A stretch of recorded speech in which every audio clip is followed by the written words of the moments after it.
chose qui est établi. Et il faut savoir d'entrée de jeu que les progrès en cardiologie pédiatrique dans le monde, je ne dirais pas en Afrique, ont été significatifs ces dernières décennies, tant dans le diagnostic que dans l'approche thérapeutique. Malheureusement, c'est un développement qui est à deux vitesses. Les progrès les plus significatifs, les progrès se sont plutôt observés en Occident, en tout cas dans les pays développés. En Afrique subsaharienne, on est encore à l'étape de la mise en place des équipes. C'est encore à l'étape des infrastructures. Hollande l'a développé assez largement. Donc dans cette présentation, je vais vous raconter une histoire où on va regarder les développements dans les pays développés. Et puis on va voir comment les choses se mettent en place tout doucement sur notre espace.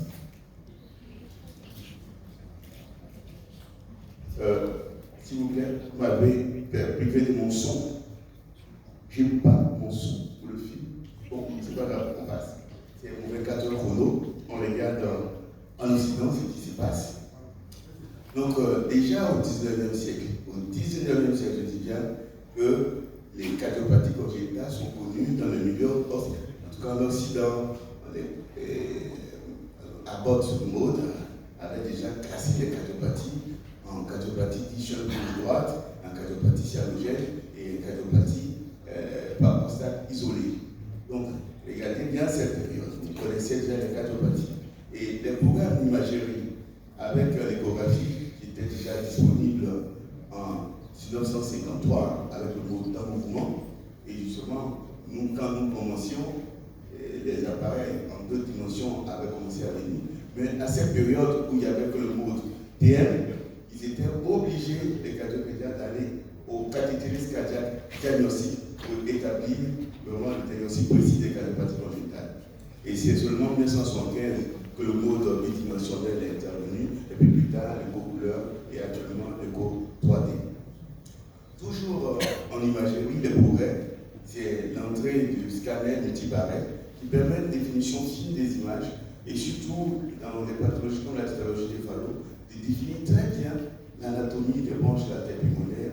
C'est aussi la recherche d'anomalie du trajet des artères coronaires qui peuvent gêner les chirurgiens. C'est aussi la recherche d'anomalies de tout veineux avec le scanner multibarrette. Toujours en imagerie, c'est l'apport de l'IRM cardiaque qui est intéressant et puis qui a l'avantage de ne pas utiliser les risques. On peut utiliser à répétition chez l'enfant. On a des images dynamiques impressionnantes et l'IRM, surtout dans les situations comme le phallo, permet de mieux explorer le ventricule droit et où la fibrose ventriculaire est un facteur qui intervient au plan pronostic chez les enfants après l'intervention. Et justement, ce IRM cardiaque permet de bien approcher la façon d'éjection tant du ventricule droit que du ventricule gauche. Toujours concernant les progrès, aujourd'hui, c'est la reconstitution en 3D du cœur de ces enfants qui ont des malformations cardiaques. Le chirurgien cardiaque ou bien le cardiologue interventionnel a la possibilité de tenir dans sa main le cœur qu'il va opérer. Donc, regardez l'intérêt qu'il y a pour les voies d'abord, pour des réparations par anticipation qui pourraient déjà planifier avec beaucoup d'assurance. J'aime bien cette carte que m'a donné le professeur Courant et je voudrais justement le remercier lui et Yaoreman pour leur contribution à la préparation de cette communication. Et on regardera comment les progrès se sont réalisés durant les années concernant la prise en charge des cardiopathies congénitales. En 1939 déjà, il y avait la première ligature des canaux artériels. Et on verra les autres progrès, le bladotoxine, et ensuite, et c'est seulement dans les années 1980. En 1954 déjà, il y a eu une première réparation d'une tétralogie des phallos, la réparation complète d'une communication interventriculaire. Alors, quand on se projette et qu'on regarde en 1954 déjà, voilà ce qu'ils faisaient. Et nous, on imagine que chez nous, tous les enfants qui avaient besoin de soins, de traitement de ces cardiopathies à cette période-là, ils étaient tous destinés à une mort certaine et prématurée. En 1964, il y a eu l'intervention pour la transmission des gros vaisseaux et le cathétérisme interventionnel en pédiatrie la première fois en 1967 et pour le cueil ventriculaire, la procédure de Fontan en 1970 et Norwood en 1980. J'aime bien cette plaque récapitulative. Et on va aller dans les détails. Dans les premières années, jusqu'à 1960-1970, les interventions étaient dites palliatives. Donc on soignait pour survivre, pas pour guérir, pas pour gérer définitivement les problèmes. Et là, c'est l'image de ce qu'on appelle le cerclage de la tête pulmonaire pour réduire le débit dans la tête pulmonaire pour éviter l'hypertension artérielle pulmonaire. Si cette autre image, c'est l'image du bladotocine pour envoyer par cette anastomose du débit dans les artères pulmonaires pour optimiser l'hématose chez les enfants qui avaient une hypoplasie pulmonaire dans la situation de Fallot. Et toujours dans le concept de traité pour survivre, on voit l'interventionnel qui est intervenu avec l'intervention des rachis dans la transmission des gros vaisseaux pour optimiser le mélange du sang à l'étage auriculaire. Et puis aussi en chirurgie, cette intervention de Blalock en 1950. Et puis le capitalisme interventionnel qui est venu après et on va pouvoir le développer plus tard au cours de notre exposé. Et toujours pendant ce temps, on revient maintenant en Afrique. Mais chez nous, en Côte d'Ivoire en particulier, à l'image de toute notre zone d'Afrique subsaharienne, en tout cas chez nous en particulier, c'est en 1967, après la première transplantation cardiaque qu'il y a eu dans l'Afrique du Sud, notre premier président, Félix Houphouët-Boigny, a eu l'idée de créer un institut de cardiologie dans son pays. Et c'est avec M. Bertrand qu'ils ont mûri ce projet. Et en 1967, le bâtiment était sorti du fer et en 1977, l'institut de cardiologie fut inauguré. Et les équipes qui étaient mises en place initialement étaient des équipes qui n'étaient pas spécialisées en cardiologie pédiatrique. Donc c'était ces cardiologues adultes qui essayaient tant bien que se faire de s'approcher de la chose pédiatrique. Et c'est seulement dans les années 90 que le premier cardiologue pédiatre a été formé à Boston, le professeur Notmet, le professeur Moïse Kakouchikawe, et ensuite viendra le docteur Aketra aussi. Et pour ce qui concerne la pratique, je crois que la première CEC, je crois, sur le comptoir d'Aké, a eu lieu en 1978, c'était la première étude d'une communication interoculaire, et puis la première valvuloplastie moderne dans les années 1990. Et je crois que les choses se sont passées de façon similaire. Et au Sénégal, l'équipe de Maradio aussi a commencé à développer la cardiologie pédiatrique. Et je parle en termes d'équipe. Et au Cameroun, tout doucement, avec l'équipe à Chison. Et puis dans les autres pays, jusqu'à 1990, vous pourrez me corriger plus tard dans des échanges. Je crois que la cardiologie pédiatrique, en tant que discipline, n'était pas encore en train de se développer. Pas du Mali, de la Mauritanie, les choses vont se mettre en place plus tard. On repart en Occident avec les progrès actuels dans la cardiologie interventionnelle. Et pour dire que la cardiologie interventionnelle pédiatrique a révolutionné comment l'arsenal thérapeutique. Et actuellement, c'est en première intention que la cardiologie interventionnelle est proposée pour beaucoup de cardiopathies congénitales. L'interventionnel, vous le savez, a l'avantage d'avoir une morbidité moindre, d'avoir aussi qu'il n'y a pas de cicatrices préopératoires. Et des procédures aujourd'hui sont validées depuis 20 ans pour ce qui concerne la communication et la communication intraoculaire type secondaire. C'est cette procédure au premier plan, permet par cathétérisme interventionnel, avec les prothèses en place, des prothèses qui sont de plus en plus améliorées. Et plus récemment, même pour les CIA type sinus venosus, pour lequel la fermeture est plus complexe, il est utilisé des stents couverts pour pouvoir fermer ce type de CIA. On dit que les progrès sont assez significatifs. Et à l'image des progrès en cardiologie interventionnelle adulte, mais les procédures comme les métraquipes et aussi les triclips pour les valves tricuspides et les valves mitrales sont en train de voir leur entrée en cardiologie pédiatrique. Et c'est aussi qu'il faut rappeler les interventions hybrides. Les interventions hybrides où il y a à la fois le chirurgien et le cardiopédiatre pour réduire les voies d'accès et puis aussi pouvoir réduire la ventriculotomie, permettre à ces grosses prothèses-là de fermer les précoce communication interoculaire ou interventriculaire sans avoir à faire une chirurgie très invasive. Toujours concernant les progrès en Occident, on va parler maintenant de la cardiologie fœtale et vous dire qu'aujourd'hui, cette cardiologie fœtale a pu connaître un grand essor dû au fait des progrès de l'imagerie. Et aujourd'hui, on est capable, au premier trimestre de la grossesse, de faire le diagnostic très précoce de plusieurs malformations cardiaques congénitales. Et au premier trimestre, c'est jusqu'à 67% des malformations cardiaques congénitales qui peuvent être faites au premier trimestre de la grossesse. Bien sûr, on ne va pas envoyer toutes les parturientes aller chercher une malformation cardiaque congénitale pendant la grossesse. Il y a des groupes à risque, des patients qui ont au risque, c'est ceux qui ont des antécédents personnels familiales de cardiopathie congénitale, en cas de diabète gestationnel, en cas d'hypercardie légale, ou alors en cas d'anomalie extracardiaque ou dégénérative. C'est ce groupe-là qui est le mieux pour aller chercher alors à l'échographie fœtale une malformation cardiaque congénitale. Alors, nous allons de voir, pour ce qui concerne l'échographie fœtale, des progrès en imagerie, mais aussi il y a des progrès en prise en charge après avoir fait le diagnostic intra-utérin de ces malformations cardiaques. Et justement, la valvuloplastie aortique qui est une avancée significative parce que ces enfants qui ont une sténose de la valve aortique congénitale ne vont pas avoir un développement de leur ventricule gauche. Donc, risque déterminé dans la vie extra-utérine univentriculaire. Donc, aujourd'hui, ces diagnostics précoces permettent alors de faire une valvuloplastie percutanée pendant la vie extra-utérine et ainsi développer le ventricule gauche.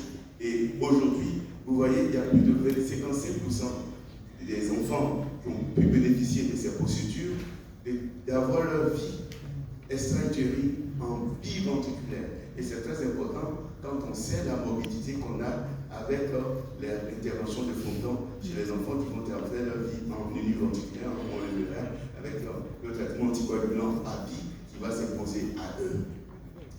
C'est aussi la valvuloplastie pulmonaire intra-utérin et dans l'atrésie pulmonaire à septum étate. Et justement, l'ouverture de la valve pulmonaire pendant la vie intra-utérine va permettre un développement du ventricule droit en période postnatale et alors permettre alors à l'enfant d'avoir un ventricule droit qui va être fonctionnel et on ne sera pas obligé de faire une intervention de fondant sur ce type d'enfant. Pendant ce temps, en Afrique subsaharienne, comme l'a appelé Roland tout à l'heure, on a commencé à avoir des salles de cathétérisme un peu plus dans notre environnement. Je parle bien sûr, c'est aussi puis la répartition des salles dans tout notre environnement. Mais en tout cas, les équipes se mettent en place. Il y a du progrès. Je sais qu'au Bénin, il y a de l'activité pédiatrique qui se fait. Pareil au Togo, au Gabon, en tout cas, Roland l'a répliqué aussi. On peut dire que c'est superposable dans l'activité interventionnelle pour l'angioplastie coronaire que pour la pédiatrie. Les salles sont suivies par l'équipe, par les différentes équipes pour avoir une pratique interventionnelle. En tout cas, pour ce qui concerne l'Institut de cardiologie d'Abidjan, on a pu réaliser en interventionnel pédiatrique des procédures comme la fermeture d'une persistance de canal artériel, d'une persistance d'une communication interauriculaire, d'une communication interventriculaire, la dilatation d'une coagulation aortique native, ou bien alors des valvuloplasties pulmonaires. En fait, la valvuloplastie pulmonaire a été la première procédure interventionnelle qui a été réalisée à l'Institut de cardiologie d'Abidjan. Alors, sur les cabinets, je vais vous montrer quand même que c'est pas, bon. Vous m'avez saboté, je voudrais mes vidéos, la technique. Donc là, c'était une coaptation aortique native. Et vous avez pu voir la zone de coaptation. Et là, c'est la constance que nous avons déployée au niveau de cette zone. Vous pouvez voir dans la partie centrale, la zone de sténose. Et les premières inflations n'étaient pas optimales. Donc nous allons faire encore une deuxième inflation. Vous allez pouvoir voir la disparition totale montre que c'est la réussite de la procédure. Et cette jeune fille qui était déjà adolescente, qui a fait sa cooptation de la haute, après cette procédure interventionnelle, a eu que sa nouvelle tension artérielle qu'on soignait depuis plus d'une dizaine d'années a vraiment disparu totalement. Elle avait 16 ans lorsqu'on faisait cette procédure. Sur les plans suivants, je vais vous montrer la multitude de procédures de fermeture du canal artériel que nous avons réalisé. Je n'ai pas le compteur, malheureusement. Je ne sais pas comment on peut l'obtenir ici. Ah oui, je vois, je veux.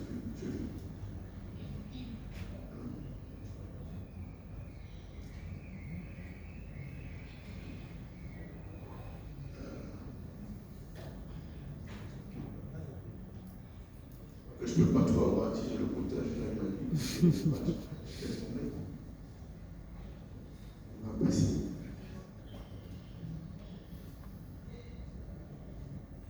Donc là, sur cette diapo, on voit la prothèse qui a été mise en place dans le canal artériel clossué. La prothèse encore là n'est pas larguée. Et puis, ultérieurement, la prothèse est larguée après avoir s'être assuré qu'elle ne va pas mobiliser. Et on peut voir que le canal est totalement souillé. Et l'enfant est guéri sans qu'il y ait une cicatrice de thoracotomie. Donc c'est l'avantage au moment d'une cathétérise interventionnelle. Toujours pendant ce temps, des progrès en Occident. Aujourd'hui, on a parlé des progrès en imagerie, des progrès en cathétérise cardiaque interventionnelle, mais aussi des progrès en termes de traitement médicamenteux. C'est aujourd'hui qu'on veut introduire les anticoagulants directs dans la prise en charge de ces enfants qui ont terminé la procédure en ligne ventriculaire et qui ont besoin d'un traitement anticoagulant à vie.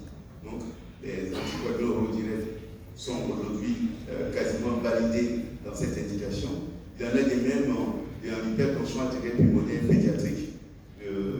L'IOSIGOA, qui était un nouveau médicament qui a fait l'approche de l'adulte dans la prise en charge de l'hypertension pulmonaire. Et on a des bons résultats chez les enfants avec un profil d'efficacité et de tolérance acceptable. On a une augmentation de la distance au test de marche et puis la baisse des NT pour BNP avec un profil pharmacocinétique identique à celui de l'adulte. Toujours dans les progrès en cardiologie pédiatrique, c'est l'intervention de l'intelligence artificielle qui est très utilisée en pédiatrie et cette IA connaît un essor important dans le domaine médical. C'est introduit en pédiatrie, comme j'ai dit tantôt, avec des multiples applications en cardiologie pédiatrique pour aider au diagnostic clinique, échographique, ECG, IRM, scanner, et puis aussi pour définir l'algorithme des prises en charge, établir les facteurs de risque de morbimortalité. Et c'est sur cette dernière plaque d'intelligence artificielle que je vais terminer mon intervention pour dire que les progrès en cardiologie pédiatrique ont été significatifs ces dernières décennies, tant dans le diagnostic que dans l'approche thérapeutique. Cela nécessite des standardisations des prises en charge, élaboration des recommandations dans un domaine qui inclut des multiples sous-spécialités de la cardiologie.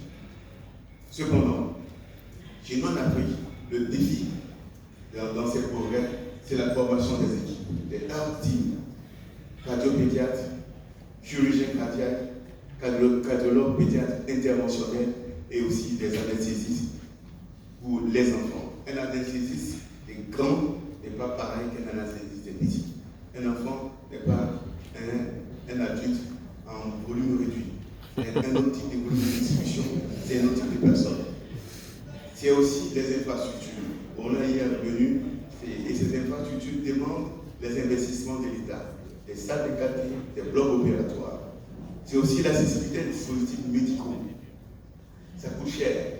Les prothèses coûtent cher, les systèmes de langage coûtent cher et nos budgets ne nous permettent pas toujours de nous en procurer. Et c'est pour cela que certainement, il faudra qu'on se mette ensemble, faire des centrales d'achat, en faisant des achats coupés, pour pouvoir alors réduire les coûts et pouvoir développer l'activité dans notre environnement. L'autre idée aussi que je voudrais avancer dans ces perspectives, c'est aussi créer des pôles d'excellence. Nous sommes des micro-entités, on ne peut pas tous faire la même chose.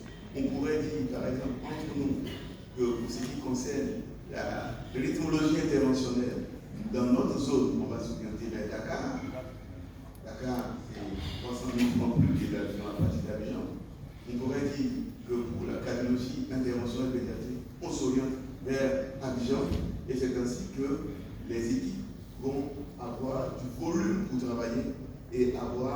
des meilleurs résultats.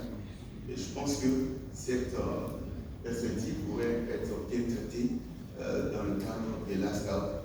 Je vous remercie pour votre attention. Merci beaucoup.